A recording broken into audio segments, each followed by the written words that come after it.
Assalamualaikum warahmatullahi wabarakatuh.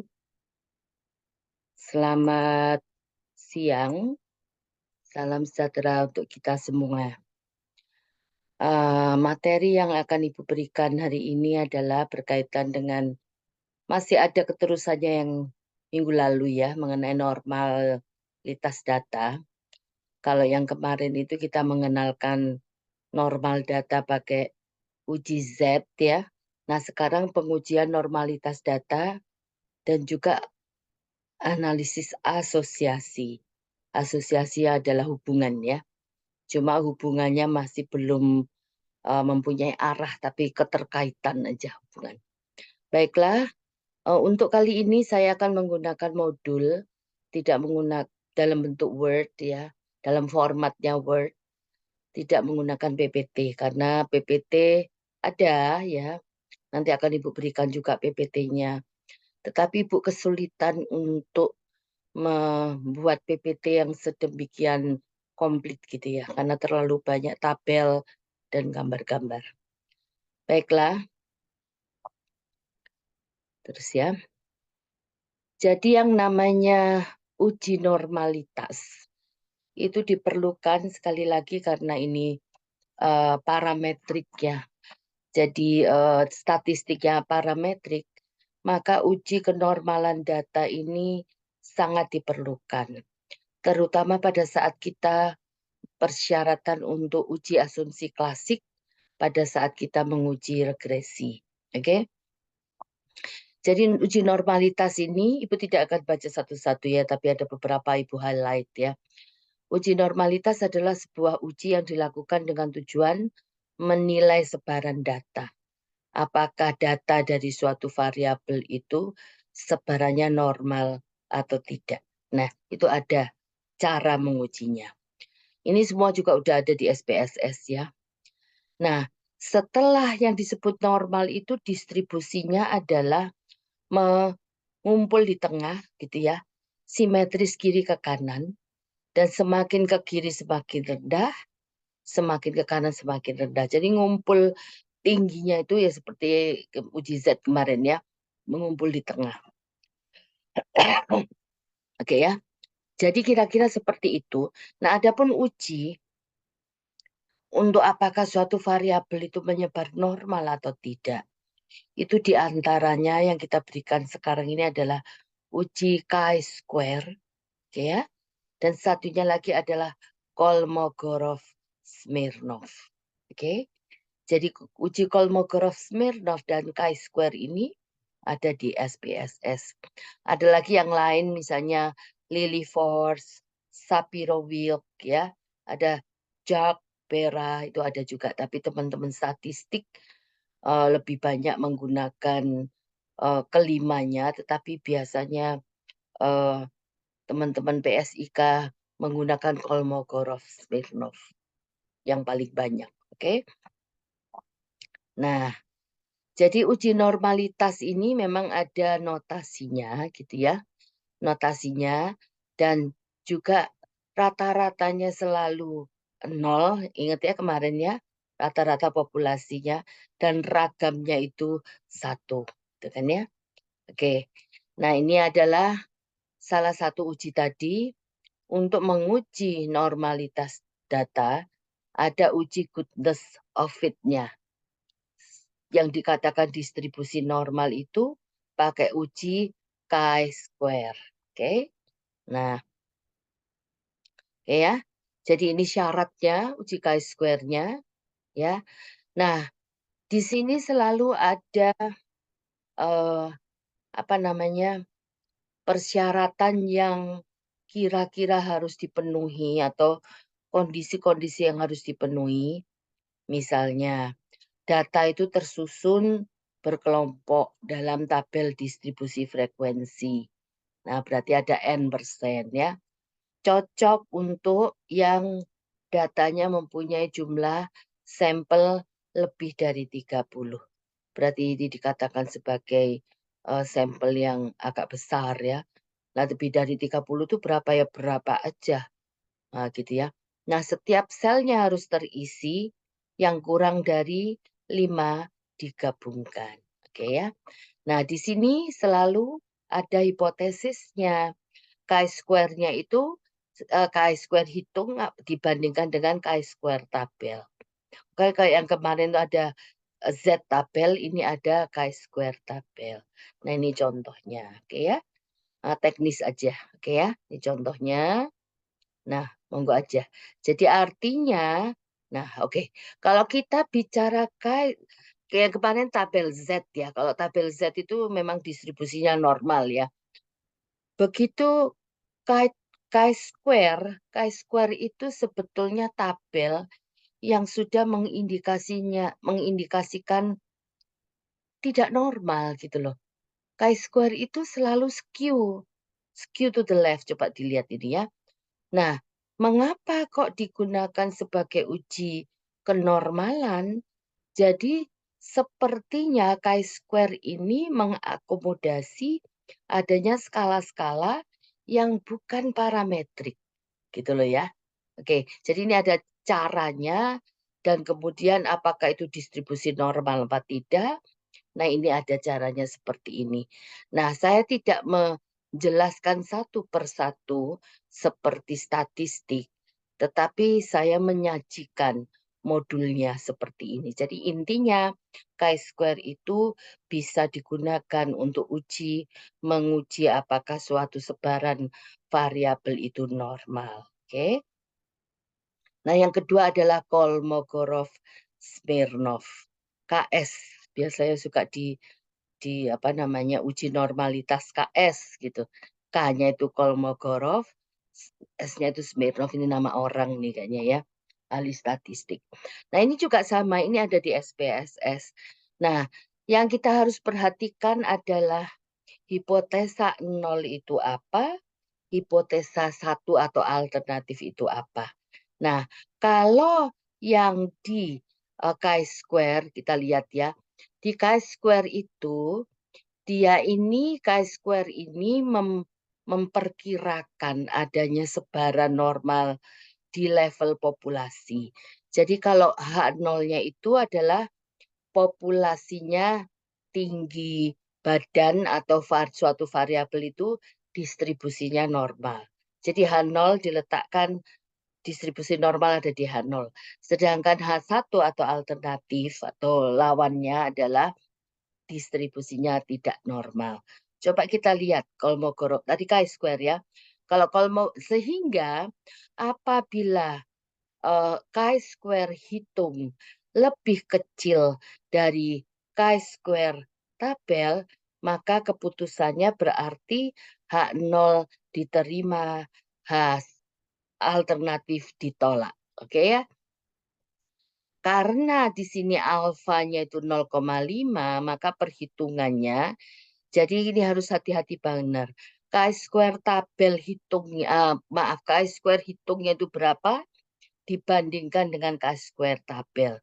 Nah, nanti keputusannya apakah kita mau menerima atau menolak.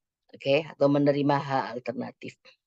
Sedangkan kalau Kolmogorov-Smirnov, ya, ini seperti ini nih. Distribusinya normal tapi dia separuhnya ya. Jadi kalau misalnya data itu mengikuti, ini adalah peluang kumulatifnya ya, mengikuti sepanjang normal, maka hipotesanya adalah di sini ya, apabila H0 itu ya, datanya mengikuti distribusi tertentu, berarti kan normal ya. Sama ya tadi ya, sama dengan yang chi-square ya. Sedangkan H1 atau alternatifnya datanya tidak mengikuti distribusi tertentu, berarti datanya tidak normal. Oke, itu hipotesisnya sama. H0 sama H1 itu meletakkan yang normalnya itu di H0 gitu ya. Nah, setelah diuji kemudian diputuskan apakah H0 itu diterima atau H0 itu ditolak. Oke, secara detail silahkan dibaca di dalam modul. Nah, kemudian apabila datanya tidak normal, nah ini nih, apa istilahnya kaidah-kaidah statistiknya ya. Apabila datanya tidak normal, maka perlu ditransformasi untuk supaya data tadi normal. Data tadi berarti variabel ya. Oke. Nah, salah satu persyaratannya memang yang namanya di statistik parametrik itu datanya harus normal, gitu ya. Nah, bagaimana cara mengatasi kalau datanya tidak normal? Maka pertama di sini disebutkan panduannya. Periksa apakah ada outlier. Oke, minggu yang lalu yang disebut outlier itu adalah kalau responden tadi mempunyai angka variabel tadi ya, variabel yang ditentukan itu apabila lebih dari 3 simpangan baku. Kan gitu kan. Nah, kalau kurang yang dikatakan tidak outlier. Nah, barulah periksa apakah data ada outlier apa tidak variabel tadi. Seandainya ada, maka hilangkan outlier itu. Yang biasa Ibu gunakan, biasanya ngecek pendapatan ya. Pendapatan ini seandainya ada outlier, maka outlier tadi Ibu keluarkan. Ya. Nah, atau alternatifnya adalah sampelnya diperbesar. Seberapa besar? Nah, di sini ya, bingungnya itu. Coba ditambah misalnya sampelnya 100. Lah kalau nambah sampel itu kan berarti nambah waktu, nambah tenaga, nambah biaya kan gitu. Atau kalau nggak mau memperbesar sampel, maka lakukanlah transformasi data. Oke. Nah, dilakukan nah ini ya yang disebut skew, ada positif skew, ada moderat, ada yang substansial ya, ada kemudian ada severe segala macam. Ini adalah data-data yang tidak normal. Data yang normal tuh ya yang kayak kemarin sebaran Z itu. Nah, bisa membayangkan kalau kita maaf, kita melakukan penelitian ilmu keluarga, kali datanya nggak normal, banyaknya gitu ya. Oke, jadi ini intinya boleh dilakukan suatu teknik meskipun tidak semua orang setuju ya. Tetapi kalau orang statistik pasti setuju karena yang dikejar adalah distribusi normal supaya semuanya bisa memenuhi syarat gitu. Nah, bisa kalau misalnya bentuk histogramnya itu positif, maka dilakukan SQRT, dilakukan LON, dilakukan log kayak gitu ya. Nah, jadi lakukan penambahan data atau apa transformasi pakai log, pakai LON, pakai SQRT ini adalah akar kuadrat dari 16 ya. 16 poin ya 16 ya. Jadi ini adalah cara-cara lah gitu. Tetapi biasanya cara seperti ini tidak pernah dilakukan oleh mahasiswa PSIK selama Ibu tahu gitu ya. Oke. Nah, yang kedua kita melakukan apa namanya? Kedua ini menganalisis sudah ya. Ada yang disebut tabel frekuensi satu variabel gitu ya. Jadi analisisnya seperti apa gitu ya. Nah, misalnya kalau disebut satu variabel seperti ini. Jumlah penduduk misalnya yang jumlah penduduk itu punya tingkat pendidikan atau tingkat pendidikan dari suatu populasi lah gitu ya. Maka ada dari perguruan tinggi, SMA diurut gitu ya. Jenjangnya dari mulai tinggi ke rendah atau mungkin dari rendah ke tinggi atau mungkin mulai dari nggak sekolah dan sebagainya. Nah, ini yang disebut adalah satu tabel ya.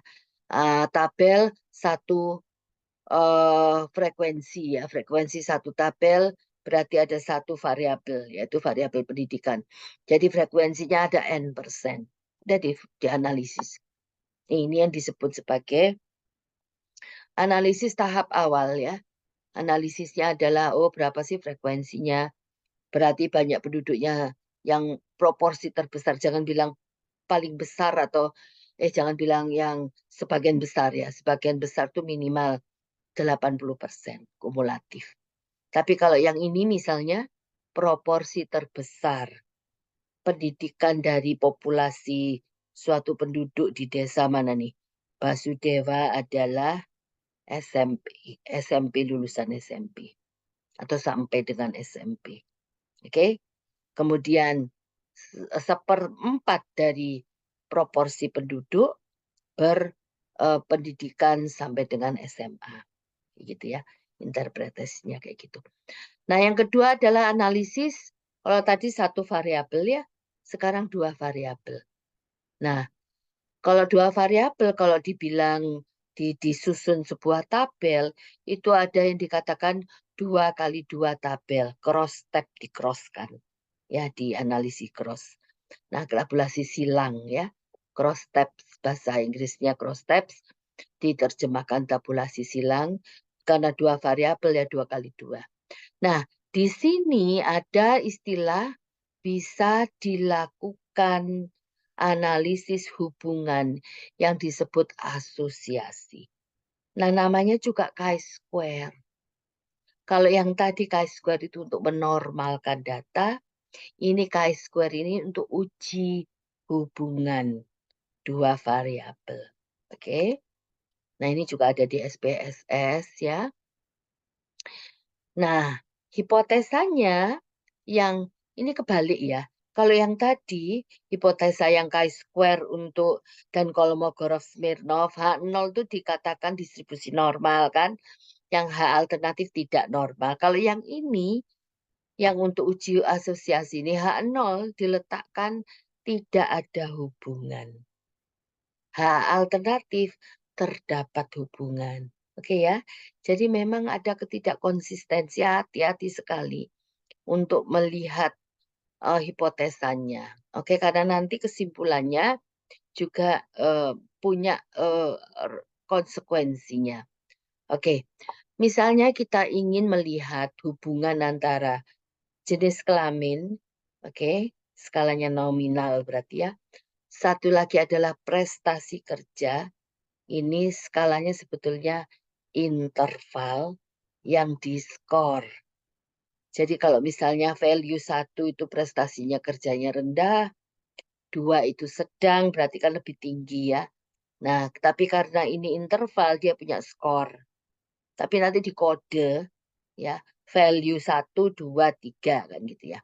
Nah, jadi kita ingin melihat apakah ada hubungan antara jenis kelamin tertentu dengan prestasi kerja. Oke. Jenis kelamin ini value 1, 2 ini hanya untuk membedakan aja, bukan berarti 2 perempuan ya. Atau wanita ini lebih tinggi. Enggak, hanya untuk membedakan. Oke, namanya juga nominal. Nah, diuji kontingensi atau uji korelasi atau asosiasi yang namanya chi-square. Nah, ini seperti ini. Gini ya. Nah, oke. Nah, hasilnya juga nanti mengikuti apakah chi-square-nya itu signifikan atau tidak. Kalau signifikan berarti ya ada asosiasi, kalau tidak signifikan nggak ada asosiasi. Oke, dua variabel sudah. Nah, jadi ingat ya, jadi ini ada statistik chi-square. Rumusnya memang berbeda dengan chi-square yang tadi. Kalau chi-square yang tadi itu adalah metode dalam uji normalitas. Ini suka kebalik-balik nih, kenapa ya kok namanya sama? Entahlah ya. Tapi memang sama-sama chi-square, cuma yang chi-square yang pertama adalah chi-square untuk menguji normalitas, uji goodness of fit distribusi normal.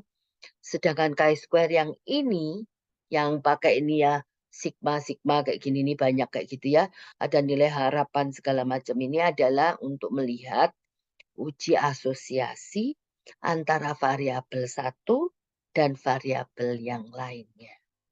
Oke. Nah, kemudian ini silakan aja ya, DSPSS nanti akan sangat-sangat tertolong dan sangat mengerti kalau sudah praktek praktek di SPSS. Kalau mengikuti kuliah kayak gini nih jadi kayak bingung gimana ya. Nanti kalau sudah praktek ini. Nah, ini mohon maaf memang saya sengaja memberikan contoh-contoh seperti ini karena memang contoh kayak gini ini ada di internet dan juga ini kan saya kerjasama dengan Profesor Nur Aidi ya di dalam menyajikan modul ini. Tapi nanti praktikum kita itulah pegangan kita yang dilakukan oleh Ibu Dr. Tin dan Ibu Dr. Megawati. Oke ya. Nah, jadi nanti ketahuan hubungan atau asosiasi antara jenis kelamin dengan prestasi kerja. Nah, coba ini hasilnya apa ini? Hasilnya, mana nih hasilnya ya?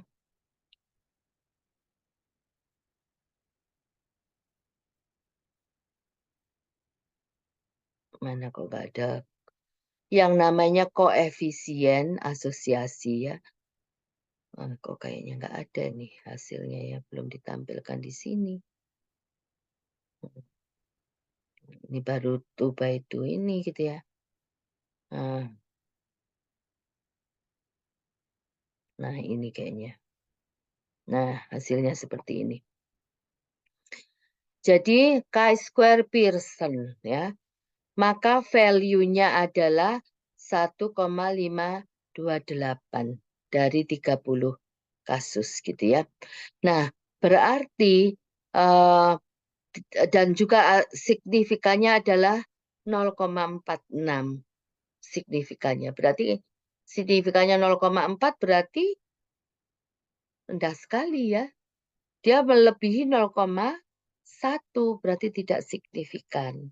Jadi nggak ada hubungan antara yang namanya uh, uh, karyawan perempuan atau laki-laki dengan prestasi kerjanya. Oke, nggak signifikan. Nah, oke ya, benarkah? Nah, H0 ditolak, ya, tidak terdapat hubungan antara jenis kelamin dengan prestasi kerja karena signifikannya adalah 0,46 yang besar gitu ya. Sedangkan yang namanya signifikan itu harus lebih kecil dari sama dengan 0,05 bias. Jadi 5% kesalahan, 95% selang kepercayaan. Namun ilmu sosial mengakomodasi sampai 10% kesalahan. Jadi P-nya itu boleh 0,1. Nah, ya, berarti 10% kan. Selang kepercayaannya 90. Sedangkan ini lebih dari 0,1 kan, 0,46. Oh, ya, sangat-sangat tidak signifikan. Oke ya. Nah, jadi ini rangkumannya. Silakan dibaca di sini mulai dari istilah korelasi itu apa gitu ya.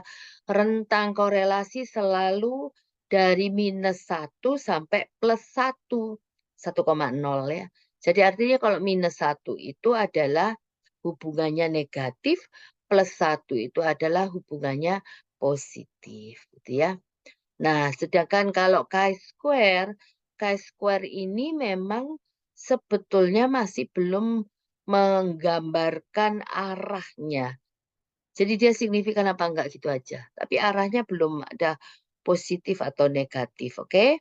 Nah, oke. Selanjutnya ada 3 variabel. Yang pertama tadi 1 ya. Kalau 1 ya berarti nggak ada hubungan dong sama siapa, wong cuma dirinya. Nah, yang kemudian ada 2 variabel, mulai ini ada asosiasi ini. Nah, sekarang 3 variabel. Nah, 3 variabel ini juga dilakukan tabulasi silang, tetapi tabulasi silangnya lebih kompleks gitu. Ya, ini juga masih ada di SPSS. Nah, ini nanti sama Butin diajarin kan ya.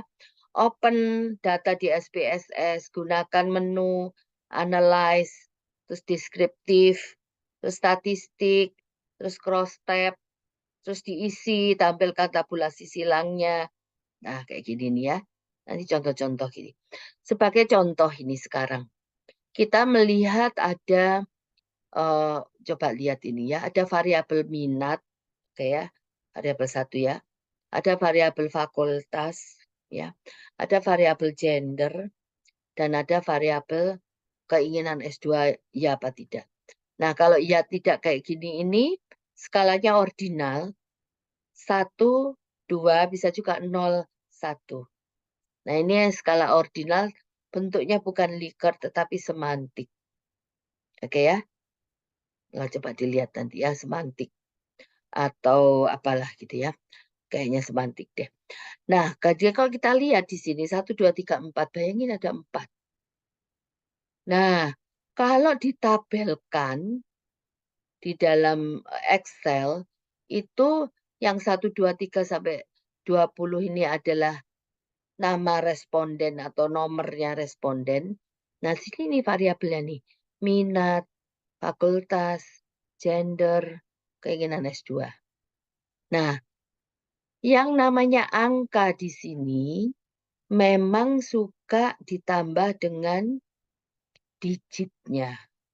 Tapi ini bisa dihilangkan. 2 digit ini 1,00 nih. Biasanya kalau saya hilangkan. Jadi udah utuh aja. 1 atau 2 atau 1, 2, 3 sesuai dengan ini. 1, 2, 3, 4 kayak gitu ya. Utuh jadi nggak pakai 00. Ini bisa didesain ya, di apa namanya, formatnya bisa direvisi gitu. Oke. Nah, kalau diterjemahkan ke dalam codebook, ingat ya codebook ya, 1 itu apa? IPA gitu ya. Fakultasnya apa? 3 itu. MIPA gitu ya. Gender itu yang 1 apa? Pria atau laki-laki gitu. Nah, terus keinginannya itu apa? 1 itu. Oh iya atau 2 tidak gitu ya. Nah, ini. Ini juga sebetulnya bisa dikode terbalik. Jadi keinginan S2 itu semakin ingin, mestinya semakin iya. Ini kan hanya teknik aja. Teknik untuk bertanya. Jadi supaya orang itu uh, aware terus gitu ya. Iya itu berapa? Iya 1 apa? Ya itu 2 kayak gitu kan ya. Nah ini sebetulnya bisa dikode. Makanya kode terbalik itu atau skor terbalik, kodenya jangan jauh-jauh dari kita, oke? Ini interpretasinya nanti. Oke ya. Nah, jadi kalau misalnya ini tabelnya ya, kalau yang tadi itu berapa? 4 variabel, coba dilihat ini. Ada fakultas gitu ya. Ada pendidikan, manajemen, MIPA, sastra gitu kan ya. Ada gender laki perempuan ya. Kemudian apakah dia minat minat SMA apa tidak gitu ya. Nah kayak gini. Yang dari IPA, IPS, bahasa minat enggak gitu. Nah ini 0101. Jadi ini seperti ini. Nah setelah itu ada ujinya. Biasanya ujinya analisisnya chi-square ya untuk melihat apakah asosiasi. Nah, ini di sini ada koefisien kontingensi C, C itu namanya Kramers, nama orang lagi ya. Nah, tinggal diambil aja, diklik-klik gitu ya. Jadi nanti ada klik analyze, klik lagi deskriptif statistik, klik cross tab, masukkan variabel pendidikan ke dalam kolom, masukkan variabel partai ke dalam row. Nah, kemudian klik lagi mau milih apa mana analisisnya. Oh, pakai chi-square dan V atau Kramers V. Gitu. Tulis klik gitu ya, enter. Nah, ini nanti hasil outputnya. Nah, barulah kemudian diinterpretasi. Jadi gimana dong? Ini hasilnya apa ini? Ini kan cuma alat ya, tapi kita harus tahu.